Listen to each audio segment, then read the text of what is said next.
battlefield to bomb shelter, from home front to hospital, from volunteer rosters to victims lists, women experience war in distinctive gendered ways.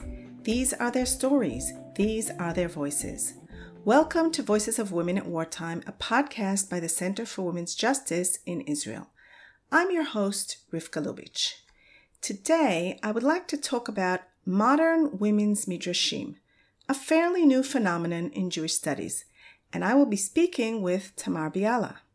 Tamar is a feminist Jewish thinker who is making a huge change in contemporary Judaism by promoting this new phenomenon of women's modern Midrashim. She's a very special woman and a dear friend of mine. Tamar not only believes that women have a distinct gendered way of experiencing the war, but also that women may have their own way of understanding the religious scriptures, and those interpretations should be voiced, recorded, and studied by all. If we believe that our religion is for both men and women, and yes, we do believe that, and if we believe that the scriptures relate not only to men and their experiences, but also to women, then women should be studying and writing texts which must be included in mainstream Judaism. Tamar has edited 2 books of modern Midrashim written by women in Hebrew named Dirshuni, and 1 in English. The English version consists of only a number of the many Midrashim that were published in Hebrew, but they have a commentary that Tamar added on. So, for those of us who are bilingual, it's worth having all the books, in Hebrew and in English. Tamar is now editing a 3rd Hebrew book of Dirshuni with many more new Midrashim and a 2nd one in English. Tamar has been teaching women's Midrashim for many years in rabbinic schools of all denominations, various adult education programs both in Israel and the Americas, and she lives in Jerusalem with her husband, Professor Yehuda Mirsky, and their 2 lovely daughters. Important to say that these Midrashim are written in Hebrew, and Yehuda Mirsky, her husband, does the translating for the English version. But before we speak with Tamar and go into a learning session of new Midrashim that have been sent to her by women writing about the October 7th Hamas attack, I would like to go a little bit more into explaining the general idea of women's Midrash. I will be reading now a few passages written by Tamar Kadari, that's not Tamar Biala, Tamar Kadari, explaining what Midrash is and what modern women's Midrashim are. Tamar Kadari is the academic advisor of Dirshuni, and I have taken these passages from the English version of Dirshuni. So what is Midrash and what is it trying to do? The creators of Midrash were several thousand sages who lived in the first centuries of the Common Era in Babylonia and the land of Israel. These sages studied the Bible deeply and intensely, and they dealt with biblical verses in creative ways. This is, in essence, the meaning of the word Midrash, literally searching out and exploring sacred scripture. They wanted to forge a strong, lively connection between the Torah and their lives and make it meaningful and relevant to their contemporaries. They brought forth rich and diverse innovation of a multiplicity of meanings by way of imagination and creativity. Rather than lock up the scriptures and guard them like frail crystals easily shattered, the sages took pains to use verses over and over, every which way, to give them a real place in their lives. They didn't want the Torah to become something empty and irrelevant, and they thought that the responsibility to make sure that didn't happen rested on their shoulders. And Tamar goes on to say, the sages played creatively with biblical language, eliciting new ideas and original interpretations. Textual difficulties, real and imagined, stimulated the rabbis' religious thinking. Getting at a midrash's content requires first understanding the verse's original meaning, then identifying the way the midrashist is using the verse to create new meaning and establish the moral he is trying to convey via this reading to his listeners. Recent generations have seen a renewed flourishing of midrashic writing, including among women. The phenomenon of women writing midrash began in the United States in the 1970s. The first appearance of this trend in Israel can be seen with the publication in 2003 of the booklet of Rivkah Lubitch, that's actually me, Vatelech Lidrosh Midrash Nashi Yotzer, in English, and She Went Searching, Creative Women's Midrash. The fruits of women's midrashic writing in the subsequent years we see, among others, in the 2 volumes of Dirshuni Midrashei Nashim and in this book, which is the English version. And she goes on to explain, the sages who produced the Midrashim in the early centuries CE were elite male scholars. Their midrashic creativity reflects their perspectives on the biblical sources. We have not a single midrash written by a woman in those centuries. Although the texts at times give voice to female heroines and describe their deeds and works, those were formulated and transmitted to us by the sages. The estimation of any given female character, for good or ill, the way in which her place and role are depicted, was shaped by their point of view. And the last sentence for now, maybe one before the last. Every midrash holds a structural tension between preservation and innovation.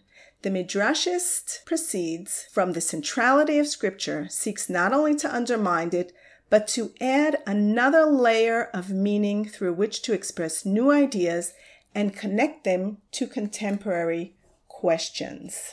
The message arising from these midrashim is that the feminine point of view is essential for the world's balanced existence. And now I would like to bring an example of a woman's midrash so that our listeners get a taste of how powerful a modern midrash can be. For that, I have chosen a midrash that I actually wrote many years ago called Sarah and the Sacrifice of Isaac. I am going to read the midrash and not explain it because we have so much other work to do later. Sarah and the Sacrifice of Isaac. And it came to pass after those matters. That is a citation that I bring in from Genesis. And I'm asking, this is the beginning of the midrash. Those matters, the matters with Sarah. And God tested Sarah. And the angel said to her, take your son, your only one, whom you have loved, Isaac, and take him to the land of Moriah and offer him up. And Sarah said, no, because a mother does not slaughter her child.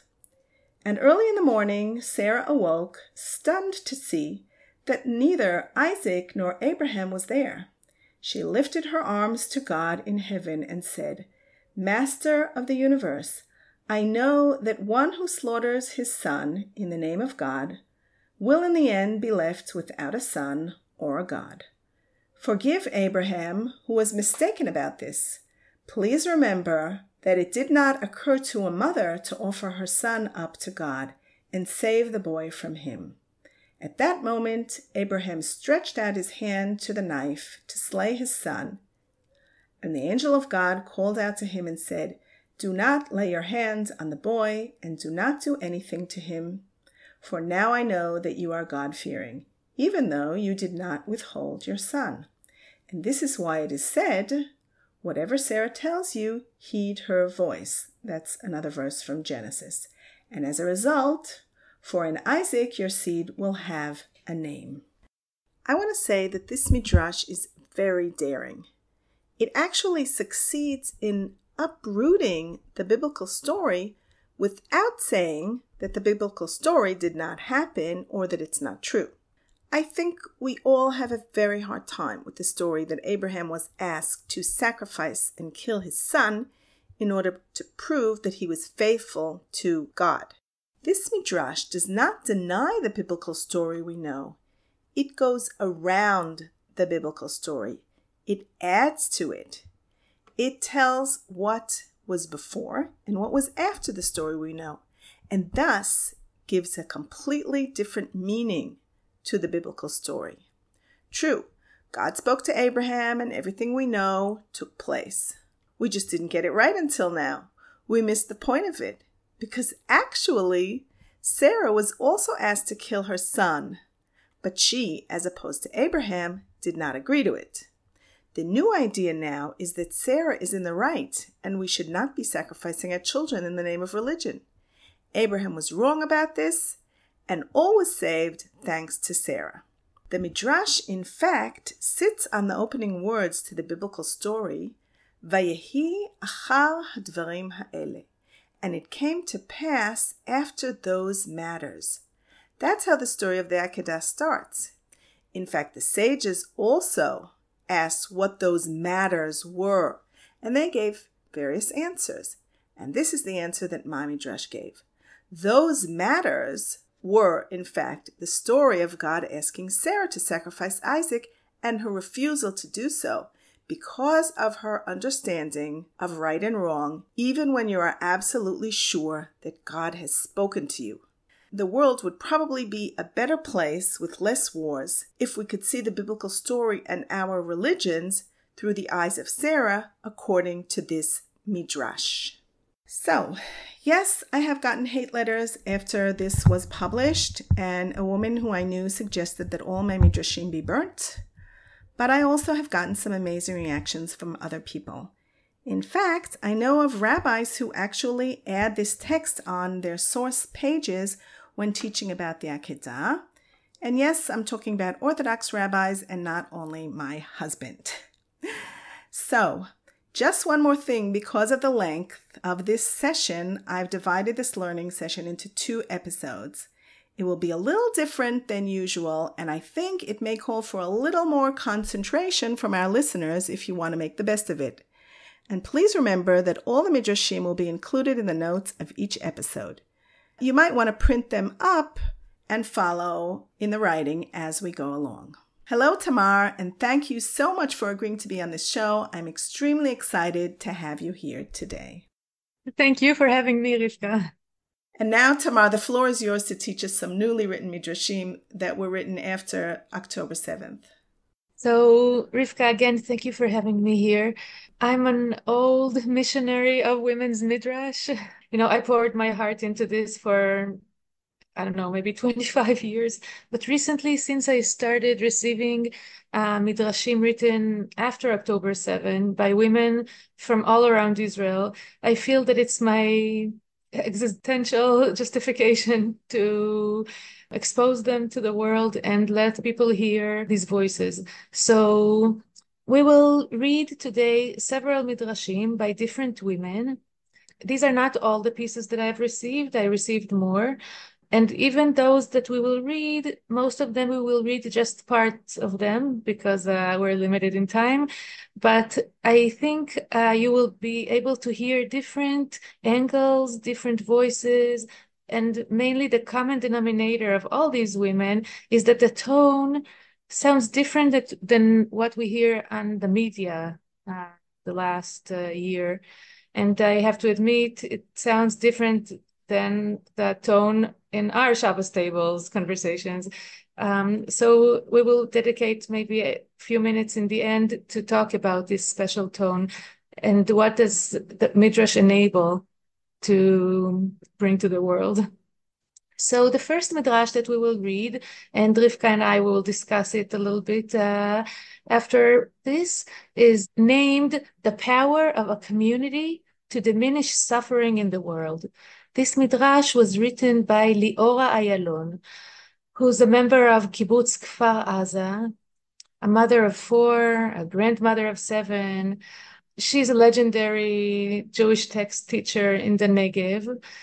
And in that day, in October 7th, she was hiding with female members of her family, with the granddaughters, in the shelter room in their apartment, while her son, who was the commander of the Kitat Konenut, the guards of the kibbutz, were fighting outside. Of course, they were just few of them against hundreds of terrorists. So he was killed among other friends.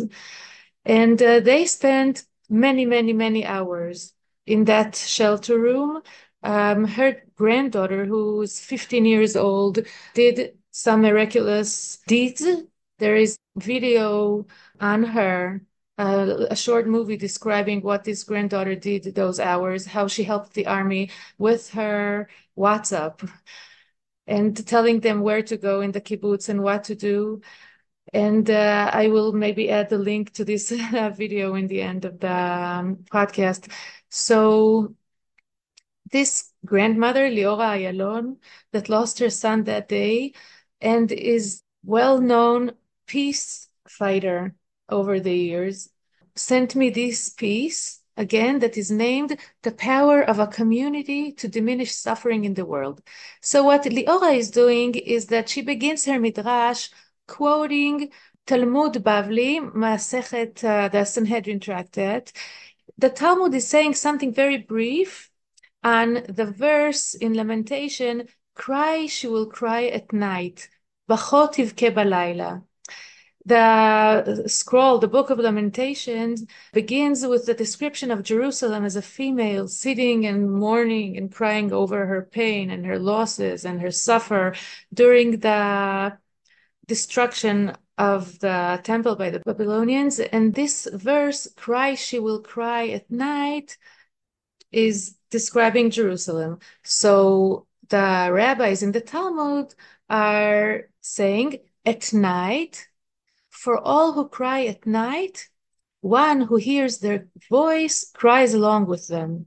So they thought that at night, especially, Jerusalem is crying because there's a special quality for a cry at night that you can be heard. You can be heard better, maybe. And people, their defense mechanisms are weakened and they feel more empathy and they can cry with you.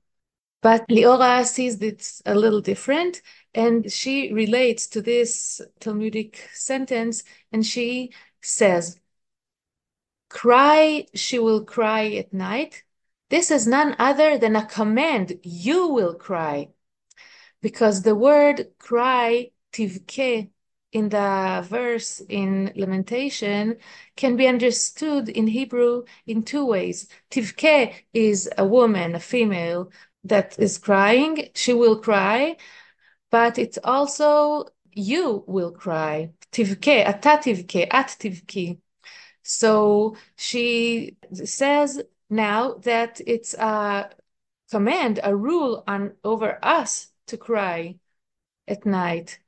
And it's interesting that she still talks about the night, but she will understand the night in a different way. And she says, one must cry at the sorrow of one's neighbor, whose son or daughter has died, for thus he takes away a little of their sorrow and puts himself a little in their place. But why at night, especially? Because at night, she says, everybody's asleep and you are alone and you're left alone with your cry and with your weeping in sorrow. So the order, she sees it as an order, a demand from us to cry with those people that cry at night and to hear them at night, because dafka, particularly at night, they are alone. So this is an order for each of us to cry with them, hear them and cry with them, because crying with them is taking a little bit off their pain. Later on, she quotes a short Talmudic story in the same place in Sanhedrin 104b, and that story is a little problematic. So I will now quote the Talmudic story. It's very brief, and then we will see what she's doing with this story. So the original story is, there was a woman who was Rabban Gamliel's neighbor, whose son died, and she would cry for him at night. Rabban Gamliel heard her voice and cried along with her until his eyelashes fell out. The next day, his students took note and removed her from his neighborhood. That's the end of the story. So that this story is a little problematic. It's not clear. Are they doing something cruel here for this lady? Not only that she is mourning and suffering, they remove her from the neighborhood. The reason why they're doing this, it's because they find their rabbi, Rabban Gamliel, when they come to school to study in the morning, dysfunctional. He can't function because he was crying all night and he can't open his eyes. So Leora now is asking, but Rabban Gamliel was fulfilling what was written, cry, she will cry at night. So why did they remove her from his neighborhood? And she comes with an amazing explanation, an original explanation to this story. And I think she will redeem the students of Rabban Gamliel and we'll read the whole story from a different angle. So the explanation begins in these words, I'm quoting. So they decided to do to the crying woman what God did to Abraham. So I'll stop and I will explain. She's going to quote now a very beloved midrash from Bereshit Rabbah that describes something that God did to Abraham. And God did it when Abraham was still in Haran, and God wanted him to start his journey or continue his journey from Ur Kasdim, and God told him, Lech Lecha. We know this moment in the Bible. God tells him, move on, go to Canaan.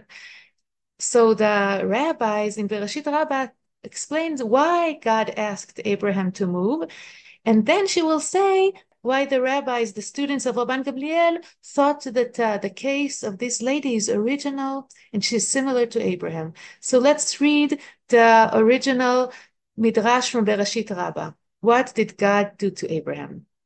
And I quote, what was Abraham our father like?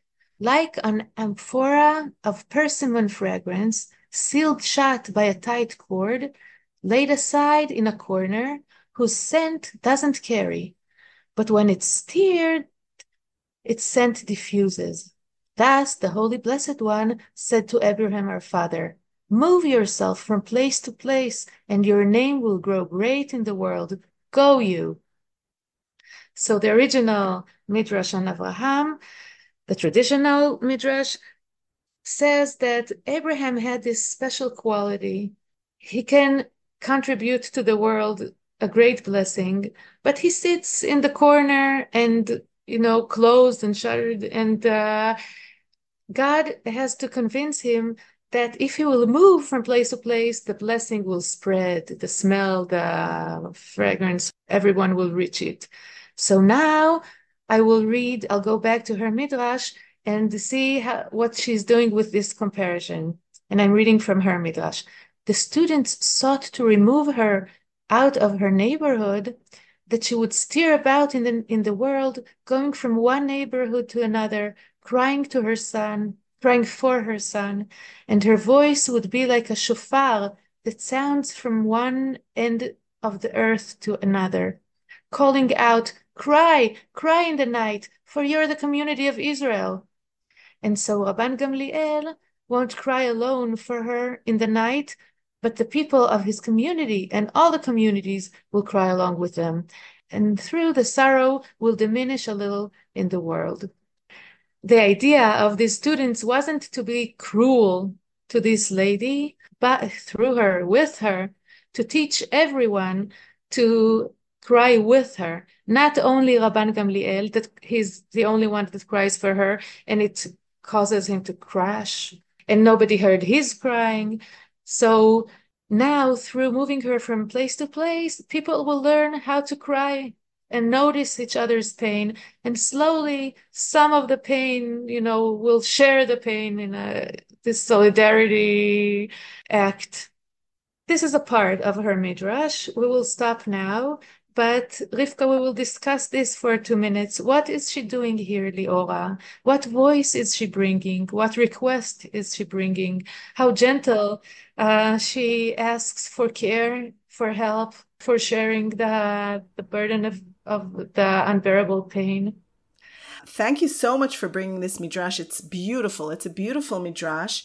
First of all, it fixes the story in the Talmud that I've learned a number of times where I really get upset when the students of the rabbi kind of like throw the woman out of the neighborhood instead of helping her. So that's number one. And it teaches us how a community should be, that everyone has to take part in one person's pain, and that's what helps them. What I also like about it is that there's a lot of meat here. There's something to study. She brings a midrash from a different place, Avraham Avinu, and she places it here and makes this connection between this woman and Avraham. And it's amazing because she flips the whole meaning of it, and it's fantastic. It's very moving. And to think that she lost her son is like she's really talking about herself, I guess, in a way. I will add one thing that embarrasses me a little.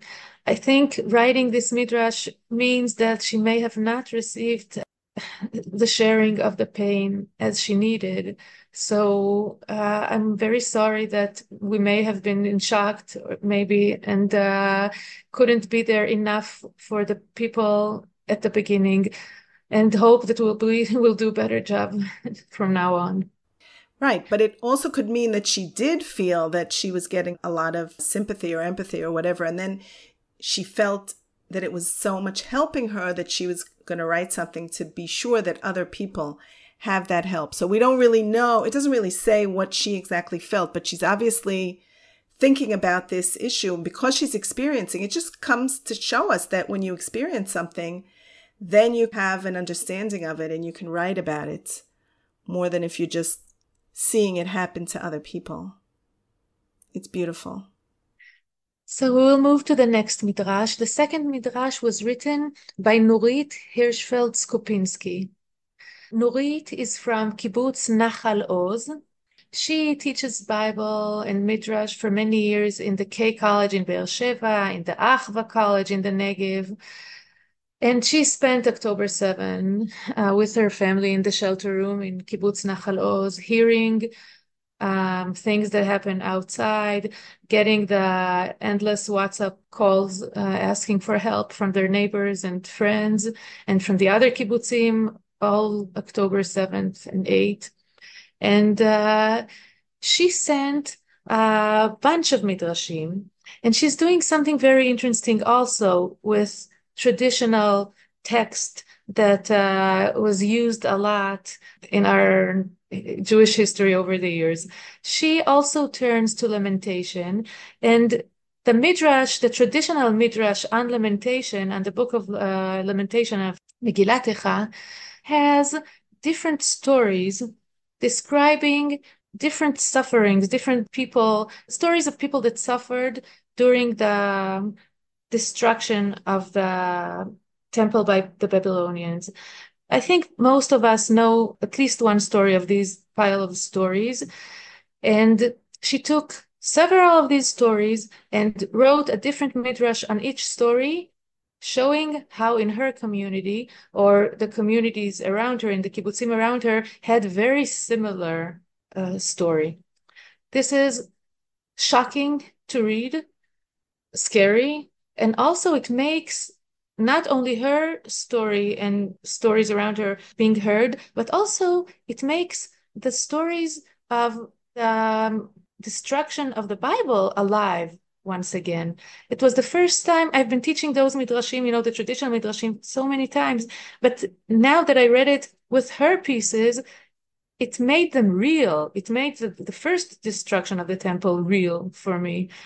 So I chose one of her midrashim, and in this midrash she relates to this very known story that we call Hannah v'shiv'at banea, Hannah and her 7 sons. But originally the name of the woman is not Hannah, is Miriam bat Tanchum. She has another name. In other sources, it's all parallel sources. So she relates to the source from Midrash Eicha Rabbah. And I'll say briefly the traditional story because she will relate to it in her midrash. So the original story describes how Miriam bat Tanchum had 7 sons, and they were all taken captive by the Caesar, who took them and put them in different 7 rooms, and every time took one of them and challenged him to bow down to the idol in front of her. And each son refused and quotes different verses from the Bible that say that it's that you shouldn't do so and you should stay loyal to God. And the Caesar murdered them one after the other in front of her eyes. When the last son, her youngest, is being brought to her, she is asking her son that now when he will die, he will meet Abraham, our father, in heavens, and he should tell him a few things. So we will see what she asks her son to tell Abraham, because she will compare it to things that she heard by a woman that lost many family members. And let's begin. So I will read now her piece and how she intertwined between her experience, or more accurate, her friend's experience, and the story, the traditional story on Miriam bat Tanchum. So I begin her midrash. When the home was destroyed, when our world on October 7 was destroyed, it seemed to us as though the stories of the destruction emerged from out of letters 2,000 years old. The words were made flesh, becoming a grieving, anguished, despondent reality, and the things, they're hard even to utter. The mouth can't articulate them. This expression that things are hard to be uttered and shouldn't be articulate, she's taking from a different midrash where Rashbi is about to say something so heretic that he's afraid to express it, and he saying about himself that he shouldn't say, and then he's saying. So she took this and she prepares us that she's going to say something harsh. And now I continue her piece. When the home, which is the temple, was destroyed, the 7 sons of Miriam bat Tanchum were murdered before her eyes, for they refused to bow down to the idol. When on October 7 our world was destroyed, Re'uma Kedem stood, the grieving mother and grandmother, before the ruins of the home in Nir Oz, in which 6 members of her family who just wanted to sit peacefully at home were killed. Her daughter Tamar, her son-in-law John, their 3 children, the twins Arbel and Shachar, their son Omer, and John's mother Carol, were murdered there on the Black Day. When they came to kill her last child, Miriam bat Tanchum asked of her youngest son, "My son, go to Abraham, the father of all of you, and tell him, so says my mother, don't be too full of yourself and say, I built an altar, I laid on it my son Isaac. For our mother built 7 altars and laid 7 sons on them in one day. You, the trial, and I, the deed." So I'll stop for a second. So in the traditional midrash, she quotes Miriam bat Tanchum, that is about to lose her 7th child, to ask from Abraham when he's going to meet him soon, to know that there are worse things, and he just was in a trial, but she had to do this all the way down. And now she comes back to Re'uma Kedem, her friend that lost all these family members, and continues. After October 7, Re'uma Kedem stood before the man of status and authority. She looked straight at him, voiceless at first, and then screamed, "Don't be too full of yourself. Where were you? I, the deed, and you failed the trial." I don't know in front of who her friend Re'uma Kedem were standing. It wasn't a Caesar, but it was probably someone from the government or from the army. I don't know. But she identified with Miriam, and with a gap between talking about things and unfortunately having to go through them.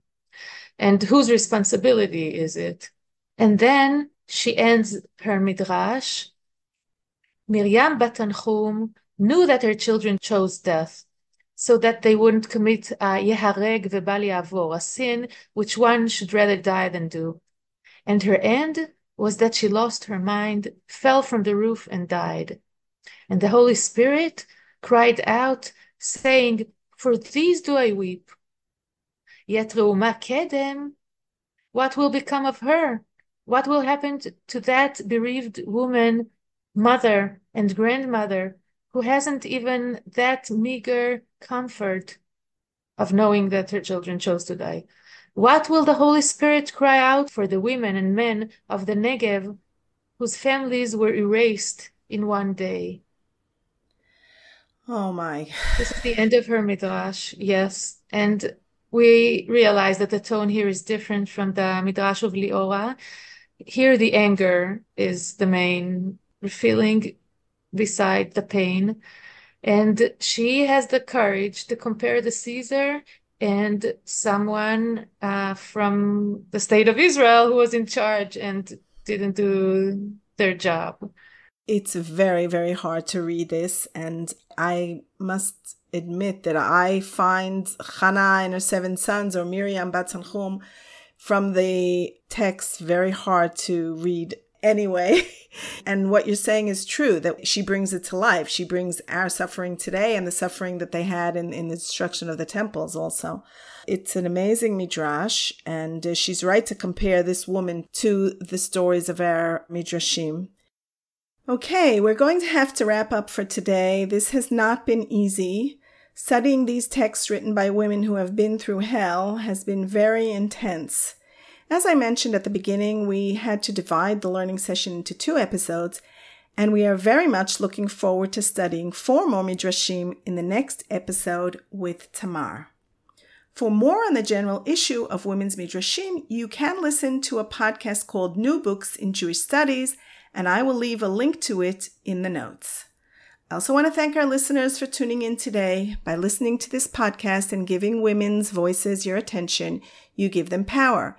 If you, like us, agree that women's perspectives are essential to the Israeli narrative, subscribe to the Voices of Women at Wartime wherever you get your podcasts, give us rating, and encourage your friends to listen and subscribe too. If you have thoughts, questions, or comments, we'd love to hear from you. You can reach out to us on social media, on the Center for Women's Justice page, on Facebook, Twitter, Instagram, or LinkedIn. In addition, we appreciate any amount via our donation button that will help support our work. Thank you, Rabbi Scott Kahn, for the recording and editing. I am Rivkah Lubitch from the Center for Women's Justice. Bye for now, be well, and stay safe.